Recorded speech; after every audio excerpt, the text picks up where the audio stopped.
আপনারা হয়তো ইতোমধ্যেই জেনে গিয়েছেন আমি কক্সবাজার ছিলাম গত 3 দিন। এই অ্যাডভোকেসি হচ্ছে খুবই ব্যস্ততম প্রফেশন। তারপরেও আসলে একটু টাইম যদি না বের করে নিজের জন্য, তাহলে আসলে এই কনক্রিট জীবনটা আসলে আরও বেশি কনক্রিট হবে। সো এই আপনার এই ব্যস্ততা লাইফ থেকে আসলে মোটামুটি একটু ঘুরতে যাওয়া, আশা করি আপনাদের কোনো সমস্যা হয়নি।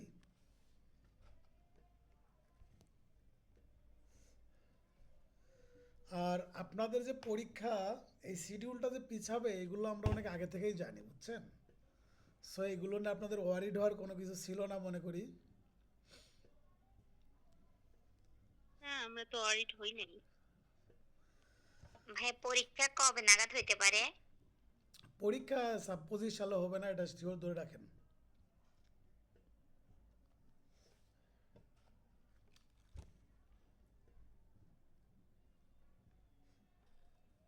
25 সালে না হলে তো সামনে আবার নির্বাচন, তাহলে আবার কি নির্বাচনের পরে ফেলবে? নির্বাচন 26 সালে হবে, আপনি জানেন। তাই তো, শিডিউল তো সেরকমই দেওয়া, ফেব্রুয়ারিতে। নির্বাচনও পিছাবে।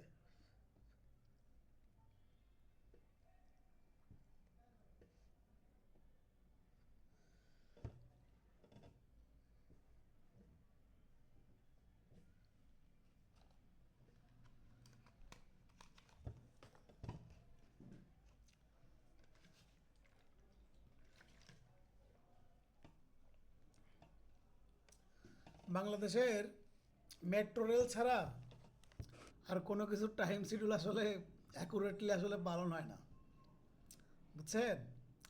মেট্রো রেলের টাইমটাই মোটামুটি একদম যে সময়টা দেয় ওই সময় যায় আসে। আর অন্যান্য যে বিষয়গুলো আছে ওইগুলোর টাইম আসলে মেনটেন হয় না। সেজন্য আপনারা পড়ালেখার দিকে একটু ফোকাস দিন, আর হচ্ছে নোটিশের অপেক্ষা করেন। তবে পরীক্ষা হচ্ছে আপনাদের খুব সম্ভবত জানুয়ারিতে হয়ে যাবে, বুঝছেন। জানুয়ারির শুরুতে অথবা ডিসেম্বরের লাস্ট সপ্তাহে। ডিসেম্বরের লাস্ট সপ্তাহে হওয়ার পসিবিলিটি একটু কম, তারপরেও হইতে পারে। তবে আপনারা ডিসেম্বরের 20 তারিখে পরীক্ষা হবে বা 19 তারিখে পরীক্ষা হবে, এরকম একটা টার্গেট নিয়ে আপনারা পড়তে থাকবেন, ঠিক আছে। এই বার কাউন্সিলের বর্তমান যে ব্যাচগুলো আছে, ভাইবা, তারপর হচ্ছে এদের রেজাল্টের পরে আপনারা খুব দ্রুত নোটিশ পেয়ে যাবেন। যারা রিএফএড আছেন এবং রেগুলার যারা আছেন তাদের আবেদন সংক্রান্ত নোটিশ আসবে এবং পরীক্ষা বিষয়ে নোটিশ পেয়ে যাবেন। সুতরাং আপনাদের একটা এখন লক্ষ্য পড়ালেখা ঠিক রাখা এবং নোটিশের অপেক্ষা করা। দেখেন, আদেশ হচ্ছে 40, এখানে বলা হচ্ছে অ্যাপয়েন্টমেন্ট অফ রিসিভার, রিসিভার নিয়োগ। রিসিভার কাকে বলে বলেন তো? রিসিভার কে?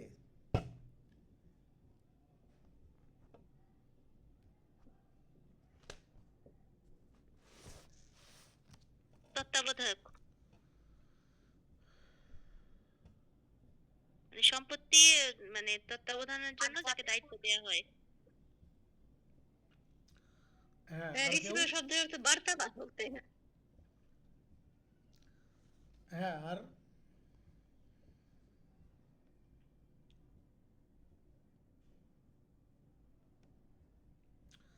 দেখেন, রিসিভার হচ্ছে এরকম একজন ব্যক্তি যাকে হচ্ছে কোনো সম্পত্তির দখল, জিম্মাদারি বা কোনো ব্যক্তিকে আপনার অপসারণ করার জন্য হইতে পারে, আবার কোনো সম্পত্তির দখল গ্রহণ, সেই সম্পত্তির হেফাজতে নেওয়া এবং ওই সম্পত্তি ব্যবস্থাপনা করতে পারেন। মূলত হচ্ছে কোনো সম্পত্তি দেখভাল, দখল গ্রহণ এবং অন্য কোনো ব্যক্তি যদি অবৈধভাবে থাকে তাকে তাকে অপসারণ করা, আরও অনেকগুলো কাজ হচ্ছে রিসিভার করে থাকে। রিসিভার হচ্ছে আদালতের মাধ্যমে নিয়োগপ্রাপ্ত হয়। এটা যে কোনো ব্যক্তি হইতে পারে, কোনো অ্যাডভোকেট হইতে পারে, সাধারণ কোনো ব্যক্তি হইতে পারে, সিভিলিয়ান হইতে পারে, অবসরপ্রাপ্ত কোনো বিচারক হইতে পারে। ঠিক আছে, দেখেন, বিচারক যদি বা আদালত যদি ন্যায়সঙ্গত এবং সুবিধাজনক মনে করেন, তাহলে কতকগুলো কাজ করার জন্য রিসিভার নিয়োগ করতে পারেন। এটা হচ্ছে ডিগ্রি প্রদানের পূর্বে এবং পরে যে কোনো সময় কোনো সম্পত্তির রিসিভার নিয়োগ করতে পারে। আমি কিন্তু আপনাদের একটা কথা বলেছিলাম যে কোন সময় কোনটা নিয়োগ করবেন, ডিগ্রি প্রদানের পূর্বে আর হচ্ছে পরে। ডিগ্রি প্রদানের পূর্বে এবং পরে আপনার কি করতে পারে, রিসিভার নিয়োগ করতে পারে। এখন যদি এখান থেকে পরীক্ষাতে প্রশ্ন আসে রিসিভার কখন নিয়োগ করতে পারে, এখানে দেয়া থাকলো ডিগ্রি প্রদানের পূর্বে, ডিগ্রি প্রদানের পরে, গ নম্বর অপশনে দেওয়া থাকলো রায় ঘোষণার পূর্বে বা রায় ঘোষণার পরে, যে কোনো একটা। আর ঘ নম্বরে দেওয়া থাকলো ডিগ্রি প্রদানের পূর্বে বা পরে। তাহলে কিন্তু এখান থেকে একটা কনফিউশন রিলেটেড কোশ্চিন চলে আসলো। তাহলে এখানে উত্তর হবে কি, রিসিভার নিয়োগ করতে পারে ডিগ্রি প্রদানের পূর্বে এবং পরে, পূর্বে বা পরে। হ্যাঁ, এই যে বা এবং দিয়েও একটা কনফিউশন দিতে পারে। হ্যাঁ, বা এবং বা অথবা এবং দিয়ে একটা কনফিউশন দিতে পারে। এই যে আপনাদের প্রত্যেকটা কোশ্চিনে কিন্তু কনফিউশন ক্রিয়েট করে কিন্তু এভাবেই। এই কনফিউশনের আসলে কিভাবে ক্রিয়েট করে আমার প্রশ্ন যদি পরীক্ষা দেন তাহলে অটোমেটিক বুঝতে যাবেন, যারা আমার প্রশ্ন ধরতে পারবেন। দেখেন, কোনো সম্পত্তির দখল এবং জিম্মাদারি হতে কোনো ব্যক্তিকে অপসারণ করার জন্য রিসিভারের দখলে, হেফাজতে বা ব্যবস্থাপনা সরবরাহ করতে পারেন। মামলা দায়ের করা, জবাব দেওয়া, সম্পত্তি আদায় করা, ব্যবস্থাপনা করা, নিরাপত্তাকরণ, সংরক্ষণ, উন্নয়ন, দলিল সম্পাদন সম্পর্কে আদালত কোনো ব্যক্তির ক্ষমতা আছে হচ্ছে রিসিভার নিয়োগ করার জন্য।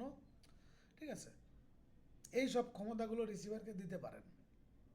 তাহলে রিসিভার নিয়োগ করবেন কখন, ডিগ্রি প্রদানের পূর্বে বা পরে। দেখেন, এই যে রিসিভারের পারিশ্রমিক কি হবে? রিসিভার একজন ব্যক্তি যে হচ্ছে অন্য একজন সম্পত্তির তত্ত্বাবধায়ক হবে, অন্য একজন সম্পত্তি দেখভাল করবে, উন্নয়ন করবে, নিরাপত্তা প্রদান করবে, ব্যবস্থাপনা করবে। তাহলে এই ব্যক্তি যে কাজগুলো করবে তার একটা পারিশ্রমিক আছে না? এই পারিশ্রমিকটা কিভাবে নির্ধারিত হবে? সাধারণ বা বিশেষ আদেশে আদালত হচ্ছে এই রিসিভারের পারিশ্রমিক নির্ধারণ করবেন। কে নির্ধারণ করবেন? আদালত নির্ধারণ করবেন। এখান থেকে প্রশ্ন একটাই আসতে পারে যে রিসিভারের পারিশ্রমিক আপনার কে নির্ধারণ করে? অপশনে কি থাকতে পারে? পক্ষগণ, বিবাদী, বাদী, আদালত, এগুলো থাকতে পারে। তাহলে উত্তর কি হবে? আদালত। তারপর দেখেন, রিসিভারের দায়িত্ব কি? আদালত কর্তৃক নির্ধারিত জামানত দাখিল, আদালত কর্তৃক নির্ধারিত ফর্মে ও নির্দিষ্ট সময়ে হিসাব দাখিল করবেন, আদালতের নিকট বা আদালতের নির্দেশ মোতাবেক কি করবেন, এই যে টাকা পাবে বা ই করবে এগুলো পরিশোধ করবেন, মানে পাওনা টাকা পরিশোধ করবেন ওই সম্পত্তি থেকে। অনেক সময় দেখা যায় যে আপনার একটা সম্পত্তি বিক্রয় করে টাকা পরিশোধের জন্য রিসিভার নিয়োগ করা হয়, সেক্ষেত্রে আপনার এই বিধান। তারপর দেখেন স্বেচ্ছাকৃত জমি, স্বেচ্ছাকৃত ত্রুটি এবং গুরুতর অবহেলার জন্য সম্পত্তির কোনো ক্ষতি হলে তার জন্য কে দায়ী থাকবেন? রিসিভার দায়ী থাকবেন। রিসিভার দায়ী থাকবেন।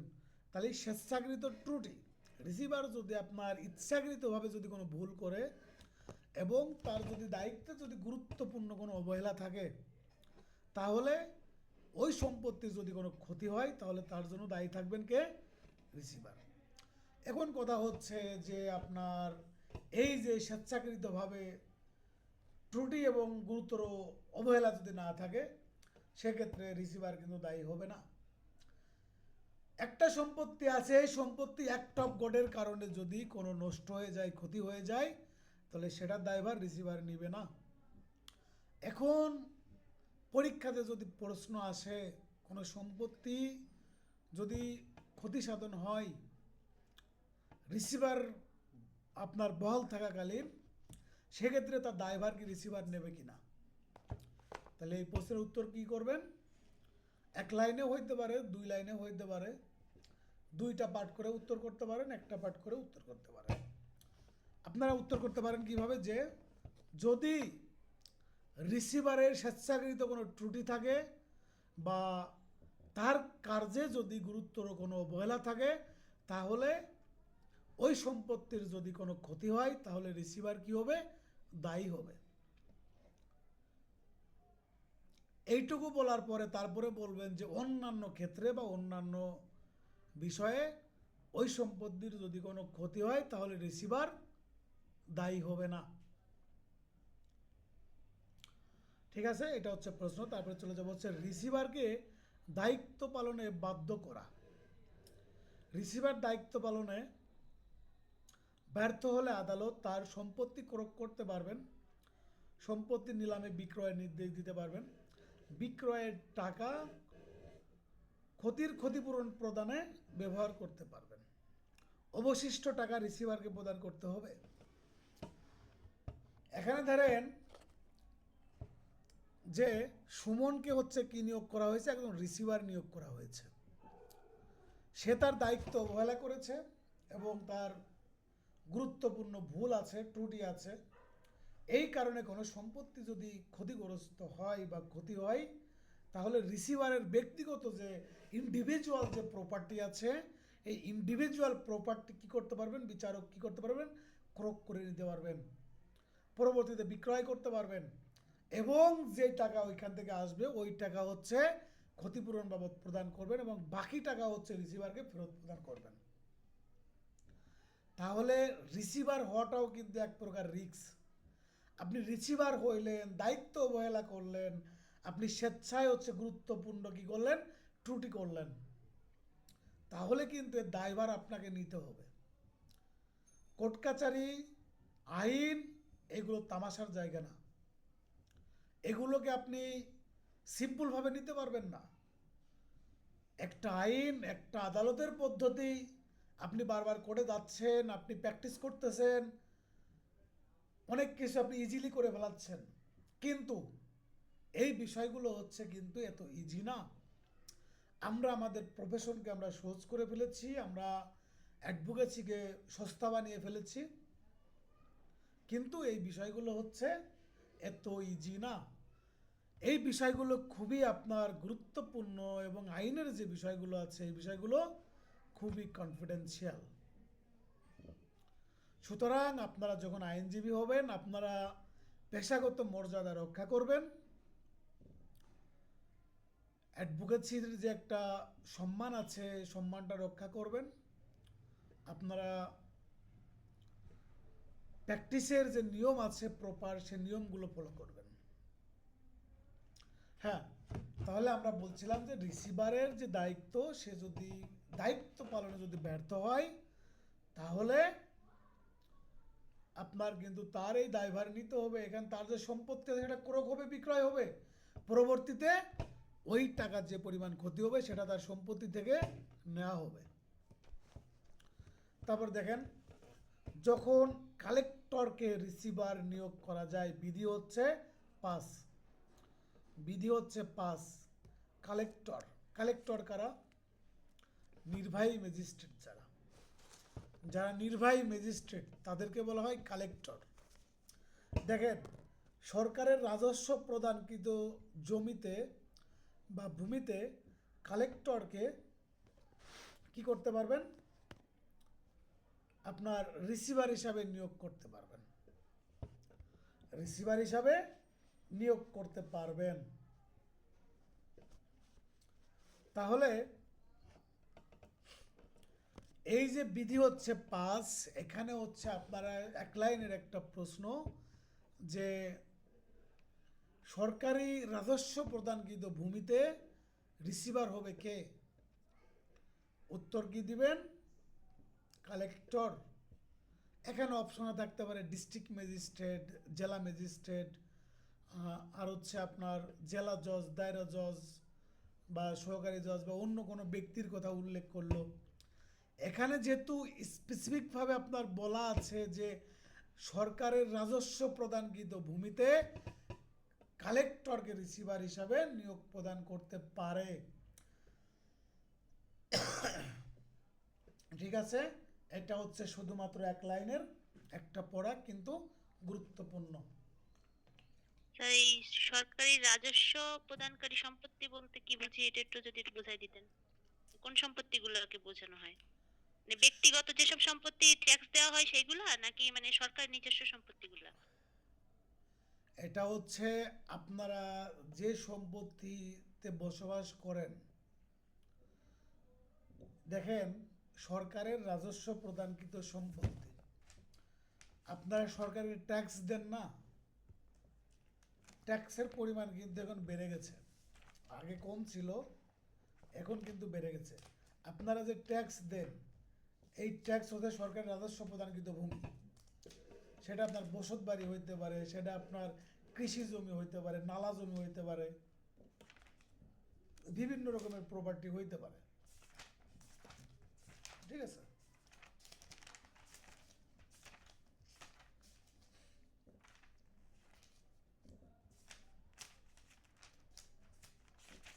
তারপর আরেকটা বিষয় হচ্ছে আদেশ হচ্ছে 39, 40, 38, 41। এই 38, 39, 40, 41 এই চারটা আদেশের রোমান সংখ্যায় এদের কি বলা হয়, এইটা একটু আপনারা মুখস্থ করতে হবে আপনাদের। রোমান সংখ্যায় কত, এটা হচ্ছে আপনারা একটু মুখস্থ করবেন। এখান থেকে রোমান সংখ্যা দিয়ে প্রশ্ন আসে, সুতরাং আপনাদের এখান থেকে পড়তে হবে। যে ক্ষেত্রে সম্পত্তি সরকারকে রাজস্ব প্রদানকারী ভূমি, যে ভূমি রাজস্ব হস্তান্তরিত বা মুক্ত হয়েছে, এবং আদালত যদি বিবেচনা করে যে কালেক্টর কর্তৃক ব্যবস্থাপনা চালিত হলে সংশ্লিষ্ট সকলের স্বার্থ রক্ষা হবে, সেক্ষেত্রে আদালত কালেক্টরের সম্মতিক্রমে তাকে অনুরূপ সম্পত্তির রিসিভার নিযুক্ত করতে পারে। তাহলে যে সম্পত্তি হচ্ছে আপনারা কি করবেন, যে সম্পত্তির রাজস্ব দিয়ে আসতেছেন সেই সম্পত্তি। আর যদি সরকারি জমি হইতো তাহলে এখানে উল্লেখ থাকতো সরকারি খাস জমি। সরকারি খাস জমি বলতে কি বোঝায়? খাস জমি বলতে বোঝায় যেটার মালিক হচ্ছে সরকার। স্যার, মালিক মানে যেই মালিক সম্পত্তির প্রকৃত মালিক মালিক নয়, হচ্ছে এখন সরকার, সরকারি মালিকানায় চলে গেছে। সেটা হচ্ছে খাস সম্পত্তি বা খাস জমি। আর রাজস্ব প্রদানকৃত সম্পত্তি হচ্ছে যেই সম্পত্তিতে, যে সম্পত্তির রাজস্ব সরকারকে প্রদান করা হয়। এখন আমরা রিসিভারটা বললাম আদেশ হচ্ছে 40। আমি কিন্তু এখানে আপনাদের বলেছি এখান থেকে হচ্ছে এই রোমান সংখ্যায় কত, এই চারটা আদেশের একটু আপনারা পড়ে রাখবেন। এই চারটা আদেশ থেকে রোমান সংখ্যা থেকে প্রশ্ন মাঝে মাঝে আসে। সো আপনারা তো বেশি পড়তে বলতেছি না, মাত্র চারটা বলতে বলতেছি। আর বাকিগুলো যেমন 20 হচ্ছে ডাবল এক্স, তারপর হচ্ছে আপনার 21 হচ্ছে ডাবল এক্স ওয়ান। ঠিক আছে, এইভাবে কিন্তু আপনারা বাকিগুলো পারবেন। কিন্তু এই 38, তারপর হচ্ছে 39, 40, 41, এই তিনটা হচ্ছে একটু গুরুত্বপূর্ণ চারটা। সুতরাং এগুলো একটু সুন্দর করে পড়ে রাখবেন। তারপরে দেখেন আমরা চলে যাব রোমান হচ্ছে, সংখ্যা 1 থেকে 10 জানলে তো সহজ। জি জি, বললাম যে রোমান সংখ্যা 1 থেকে 10 জানলে বাকিগুলো তো সহজ, শুধু কার মান কত সেটা বুঝলে হয়ে যাবে। হ্যাঁ সেটা ঠিক আছে, কিন্তু হচ্ছে আহ, এই এটা আসবে কিনা শিওর নয়। প্রথম কনসেপ্ট, দ্বিতীয় কনসেপ্ট হচ্ছে 1 থেকে 51 পর্যন্ত মুখস্থ করা আসলে অনেক কষ্টসাধ্য বিষয়। আর আপনি যেটা বলতেছেন পড়ে যে ওইভাবে আসলে মিলানো মুশকিল। আপনি একটু লক্ষ্য করে দেখবেন, লাস্টের দিকে গিয়ে আপনি মিলাইতে পারবেন না। মানে এটা হচ্ছে আপনার বাস্তব অভিজ্ঞতা থেকে বলতেছি। যদি এরকমেরই হইতো যে 1 2 3 4 5 6 7 8 9 10 পর্যন্ত পড়ে ইংরেজি বাংলাতে যেভাবে লিখি ওরকম যদি পসিবল হইতো তাহলে আমি কিন্তু একভাবেই বলতাম। সুতরাং লাস্টের দিকে যে আসলে মিলানো যায় না। ঠিক আছে, শুধুমাত্র এই জন্য আমি এই চারটা হচ্ছে গুরুত্বপূর্ণ এগুলো বললাম। বাকি যেগুলো আছে শুরুতে ওইগুলো মোটামুটি আপনারা পেরে যাবেন। আচ্ছা আমরা এখন চলে যাব হচ্ছে আপিলে। আপিল, এই দেওয়ানি মামলাতে বা দেওয়ানি কার্যবিধিতে আপিল হয় আপনার ডিগ্রি থেকে আপিল হয় এবং আদেশ থেকে আপিল হয়। ডিগ্রি থেকে আপিল হয় এবং আদেশ থেকে আপিল হয়। দেখেন যে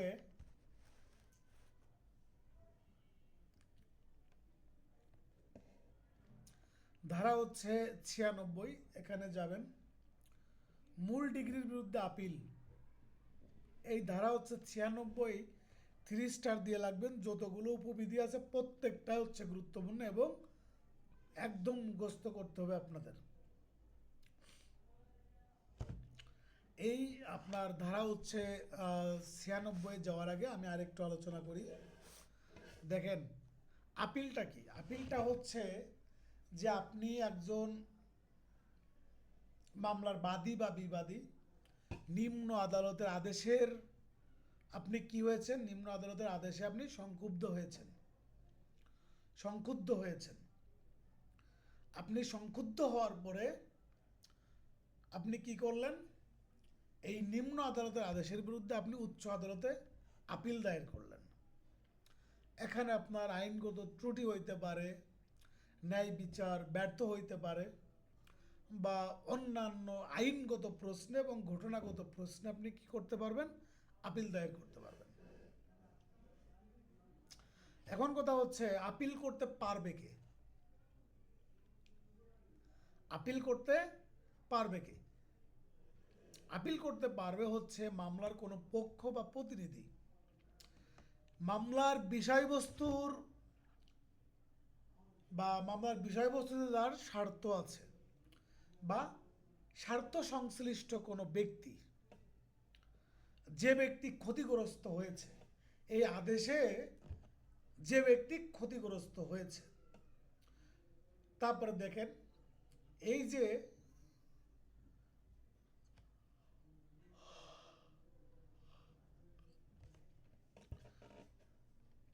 সহকারী জজ, এখন কি সহকারী জজ আছে? এখন কি সহকারী জজ বলে সিভিল কোনো জজ, বিচারক আছে কি না? আবার সিভিল জজ, না। Senior civil. হ্যাঁ, এখন কোনো সহকারী জজ নাই, এখন হচ্ছে সিভিল জজ এবং সিনিয়র সিভিল জজ। এই সিভিল জজ এবং সিনিয়র সিভিল জজ এদের আদেশের বিরুদ্ধে আপনার আপিল করবেন কার নিকট? বলেন কার নিকট? দায়রা জজের নিকট না কার কাছে? জেলা জজ। জেলা জজের কাছে। এটা যদি ক্রিমিনাল মামলা হতো তাহলে কার কাছে করতেন? দায়রা জজের কাছে। দায়রা আর এটা হচ্ছে সিভিল মামলা, তাহলে করবেন জেলা জজের কাছে। হ্যাঁ, আর হচ্ছে যুগ্ম দায়রা জজ যদি হয় সেক্ষেত্রে যুগ্ম দায়রা জজ যদি 5 কোটি টাকার সমপরিমাণ যদি কোনো আদেশ প্রদান করে, ডিগ্রি প্রদান করে, তাহলে আপিল করতে হবে কার নিকট? ভাই হাইকোর্টে 5 কোটি টাকার বেশি 5 হলে কোটি? হাইকোর্টে। জি, আর 5 কোটি টাকার যদি নিচে হয় তার কম তাহলে হয় দায়রা। তাহলে এখানে যদি আপনাদের এটা টেকনিক্যাল প্রশ্ন করে দেয় যে যুগ্ম দায়রা জজ 5 কোটি টাকার একটা ডিগ্রি প্রদান করলো, এই ডিগ্রির বিরুদ্ধে আপনি আপিল করবেন কার নিকট, কি উত্তর করবেন? দায়রা জজ। দায়রা জজ, জেলা জজ ভাই। সরি, জেলা জজের নিকট। ঠিক আছে, যুগ্ম দায়রা জজ বললেন তো, এই জন্য তো বলছি দায়রা জজ। যুগ্ম জেলা জজ, ঠিক আছে, যুগ্ম জেলা জজ, আমার ভুল হয়েছে। দেখেন, এই যে আর 5 কোটি টাকার যদি বেশি হয় তাহলে হাইকোর্টে ভাই। তাহলে হাইকোর্টে। হচ্ছে হাইকোর্টে।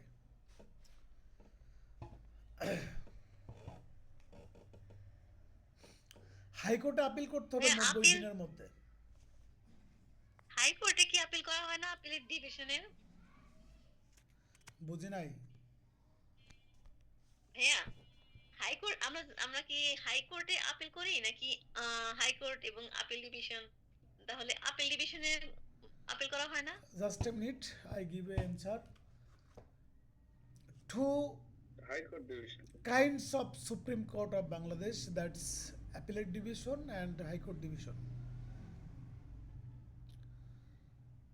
এই নিম্ন আদালতের লয়ার কোর্টের কোনো আদেশের বিরুদ্ধে আমরা সরাসরি আপিল করতে পারি হাইকোর্টে, অ্যাপিলেট ডিভিশনে পারি না। অ্যাপিলেট ডিভিশনে পারি না। এই হাইকোর্টের কোনো আদেশের বিরুদ্ধে আমরা অ্যাপিলেট ডিভিশনে যাইতে পারি, এবং অ্যাপিলেট ডিভিশন যদি কোনো মামলার আপিল করার জন্য অনুমতি প্রদান করে সেক্ষেত্রে আমরা আপিল করতে পারি। আমরা অ্যাপিলেট ডিভিশনে নিম্ন আদালত থেকে সরাসরি যাইতে পারি না। বুঝতে পেরেছেন?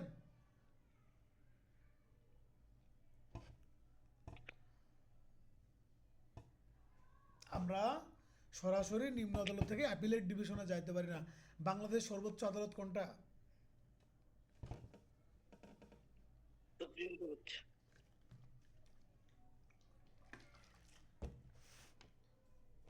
আপিল আদালত। অন্যান্যরা বলেন। ভাইয়া আপিল ডিভিশন। Supreme court. সর্বোচ্চ আদালত সুপ্রিম কোর্ট। অ্যাপিলেট ডিভিশন, বাংলাদেশের সর্বোচ্চ আদালত হচ্ছে অ্যাপিলেট ডিভিশন। ঠিক আছে, দেখেন তাহলে এই নিম্ন আদালতের আদেশের বিরুদ্ধে আপনারা কি করবেন? যদি হাইকোর্টে যদি আপিল করেন তাহলে 90 দিনের মধ্যে করবেন, আর যদি জেলা ও দায়রা জজের জেলা জজের নিকট যদি আপিল করেন তাহলে করবেন হচ্ছে 30 দিনের মধ্যে। আর জেলা জজ এবং অতিরিক্ত জেলা জজ এই দুজনেরই হচ্ছে আপনার অ্যাপিলেট পাওয়ার আছে, আপিল গ্রহণ করার ক্ষমতা আছে। এখন এই আপিল করার অধিকারকে বলা হয় হচ্ছে আপনার আইনগত অধিকার এবং তথ্যগত অধিকার। আইনগত অধিকার এবং তথ্যগত অধিকার।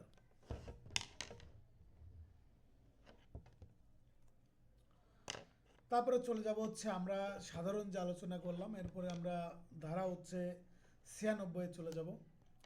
এই ধারা 96টাতে আপনারা 3 স্টার দিয়ে রাখবেন। এইখান থেকে উপধারা ধরে ধরে আপনাদের পরীক্ষাতে প্রশ্ন আসবে, একদম ডাইরেক্ট উপধারা ধরে ধরে প্রশ্ন আসবে।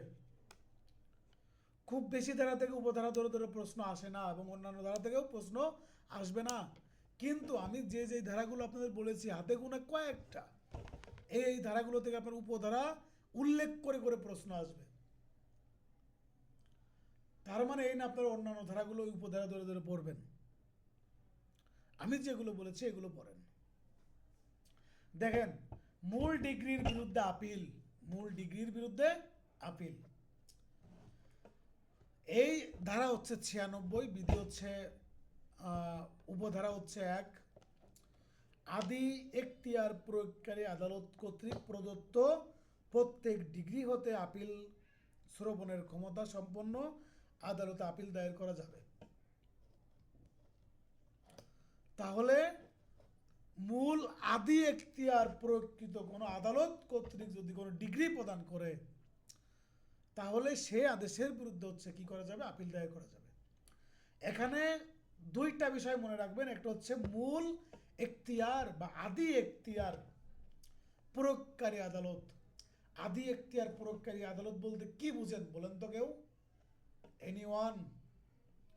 আদি এখতিয়ার প্রয়োগকারী যেখানে- আদালত বলতে কি বুঝেন? মামলা করা যায়। এখতিয়ার আছে। যে আদালত মামলাটা গ্রহণ মামলাটা করার গ্রহণ ক্ষমতা করেছে। আছে। হ্যাঁ, তাহলে যেহেতু এখানে তবে কিন্তু রায়ের কথা বলা হয় নাই, ডিগ্রির কথা বলা হয়েছে, আদেশের কথা বলা হয় নাই। তাহলে মূল এখতিয়ার প্রয়োগকারী আদালত আর একটা হচ্ছে ডিগ্রি, এর নিচে দুইটা জায়গায় হচ্ছে দাগ দিবেন। তাহলে উপধারা হচ্ছে 1, এটার বিরুদ্ধে আপনারা কি করতে পারেন, আপিল দায়ের করতে পারবেন। তারপরে চলে যাব হচ্ছে আপনার উপধারা হচ্ছে 2, একতরফা মূল ডিগ্রি হতে আপিল দায়ের করা যাবে। তাহলে এক্সপার্টি যদি কোনো ডিগ্রি থাকে, তাহলে সেই আদেশের বিরুদ্ধে কি করা যাবে, আপিল দায়ের করা যাবে। উপধারা 2, এইগুলো হচ্ছে আপনারা ইংরেজি সহ পড়বেন। এই যে ধারা হচ্ছে 96, এটা হচ্ছে ইংরেজি সহ পড়বেন।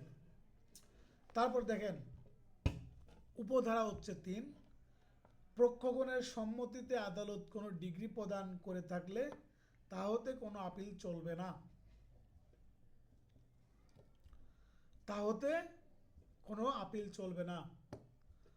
No appeal from compromise degree, no appeal from compromise degree, এটা উঠাইতে বলবে আপনার কত ধারায় বলা আছে, একদম উপধারা সহ কিন্তু এখান থেকে প্রশ্ন আসবে। আমি কিন্তু বারবার বলতেছি, আপনারা কনসার্ন হন, আমি যে কথাগুলো বলি এই কথাগুলো মার্ক করেন, তারপরে দেখেন আপনারা ফেল করেন না পাস করেন। তারপরে আমরা দেখেন, আমরা এখানে পড়লাম যে কোন কোন জায়গাতে আপিল করা যাবে আর কোন জায়গা থেকে যাবে না। এখন আমরা পড়ব যে কোন আদেশ বা ডিগ্রির বিরুদ্ধে আপিল দায়ের করা যায় না। আমরা জানি প্রত্যেকটা ডিগ্রির বিরুদ্ধে আপিল দায়ের করা যায়, কিন্তু লিমিটেড কয়েকটা ডিগ্রি আছে যাদের বিরুদ্ধে আমরা আপিল করতে পারবো না, আপিল করতে পারবো না।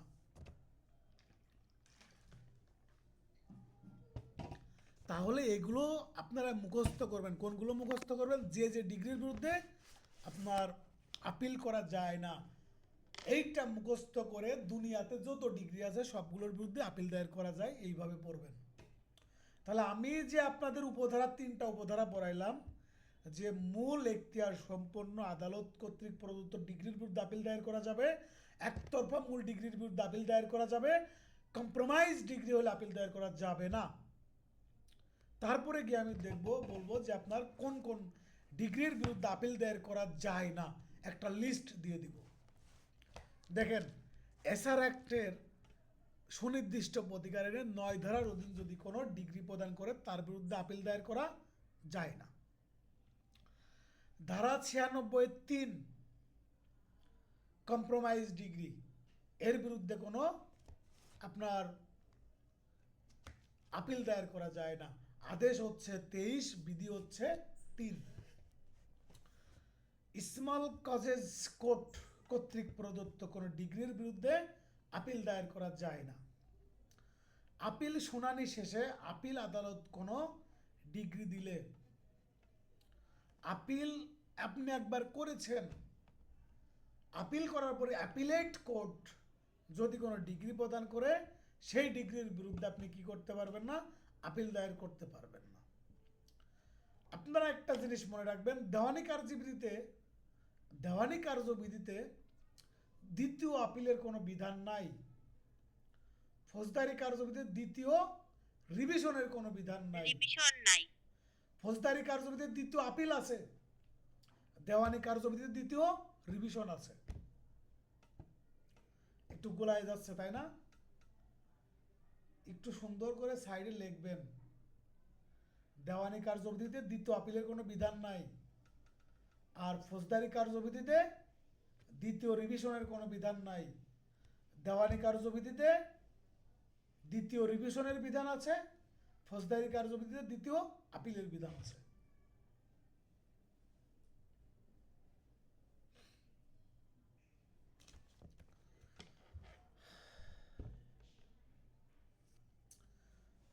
দেখেন, আমি যেগুলো আপনাদের বললাম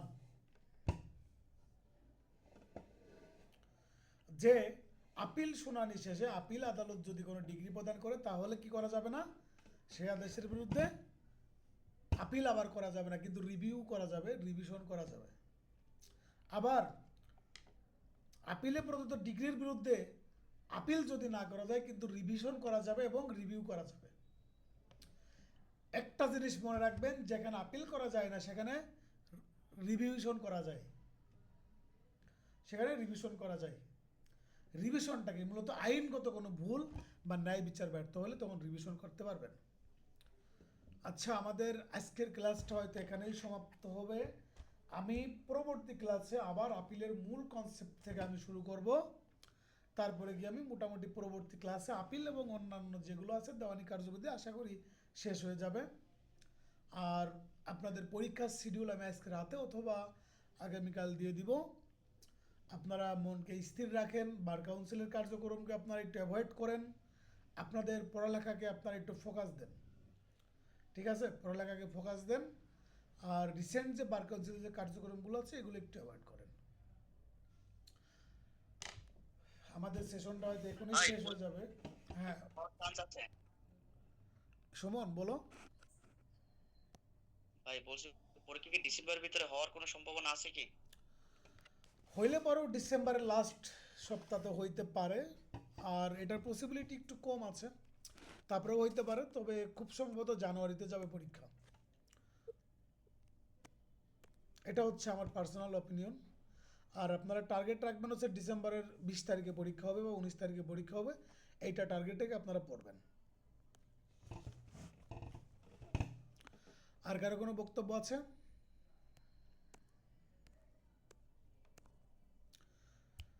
ঠিক আছে, তাহলে সবাই ভালো থাকবেন, দোয়া রাখবেন আমার জন্য, আপনাদের সকলের জন্য শুভকামনা।